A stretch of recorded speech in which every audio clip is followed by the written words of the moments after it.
ஈரோடு கிழக்கு சட்டமன்ற தொகுதியில் திராவிட முன்னேற்ற கழகத்தினுடைய உதயசூரியன் சின்னம் மிக பெரும் வெற்றியை நோக்கி சென்று கொண்டிருக்கிறது. வாக்கு எண்ணிக்கையின் முடிவில் மிகப்பெரிய ஒரு வரலாற்று சிறப்புமிக்க வெற்றியை இந்த தொகுதி மக்கள் திராவிட முன்னேற்ற கழகத்திற்கு கொடுத்திருக்கிறார் என்பதை நிரூபிக்கப் போகிறார்கள்.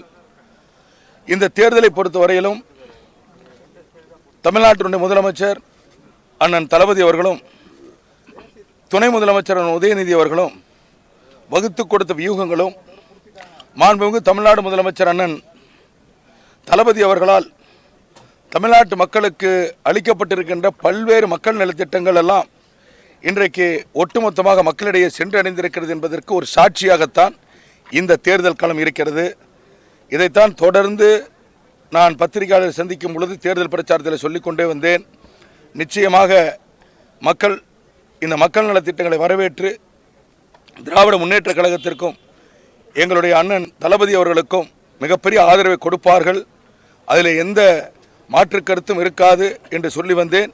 அதை இன்றைக்கு ஈரோடு கிழக்கு தொகுதி மக்கள் நிரூபித்துக் கொண்டிருக்கிறார்கள். ஆனால் இப்போ நாம் தமிழர் கட்சி வாக்கு இந்த அளவுக்கு இருக்கு, உங்களுடைய வாக்கு அந்த விஷயங்களை பற்றி சொல்லுங்கள். எங்களுடைய வாக்கு பொறுத்த வரைக்கும் எங்களுக்கு உண்டான மக்கள், அதாவது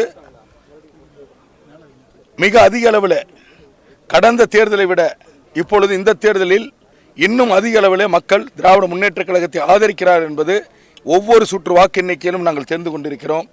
அதனால் அவர்கள் வாங்கியது இவர்கள் வாங்கியது என்பதை விட நாங்கள் மிகப்பெரிய அளவில் வாக்குகளை பெற்றிருக்கிறோம். மக்கள் எங்களை ஆதரித்திருக்கிறார்கள். அந்த வகையில் இந்த நேரத்தில் உங்கள் வாயிலாக ஈரோடு கிழக்கு தொகுதி மக்களுக்கு என்னுடைய மனமார்ந்த நன்றியை தெரிவித்துக் கொள்கின்றேன். என்னை இந்த தொகுதியிலே வேட்பாளராக களமிறக்கிய தமிழ்நாடு முதலமைச்சருக்கும் துணை முதலமைச்சருக்கும் என்னுடைய நன்றியை இந்த நேரத்தில் தெரிவித்துக் கொள்கின்றேன். இன்னும் சொல்ல போனால் இந்த தொகுதியினுடைய மிகப்பெரிய வெற்றிக்கு காரணம் எங்களுடைய தலைவருடைய வழிகாட்டுதலிலே எங்களுடைய மாவட்டத்தின் அமைச்சர் அண்ணன் முத்துசாமி அண்ணன் அவர்கள் தொடர்ந்து நாம் நடந்து சென்று மக்களை சந்திக்க வேண்டும், 1 to 1 என்கின்ற வகையில் ஒரு அடி 2 அடி தூரத்திலே மக்களை சந்தித்து அவர்களிடத்திலே நாம் கலந்து பேச வேண்டும், அவர்களுடைய பிரச்சனைகளை கேட்க வேண்டும் என்கின்ற ஒரு முடிவு எடுத்து அதை நிறைவேற்றி காட்டினார். அது இந்த தேர்தலுடைய வெற்றிக்கு எங்களுக்கு பெரிதும் உதவிகரமாக இருந்திருக்கிறது.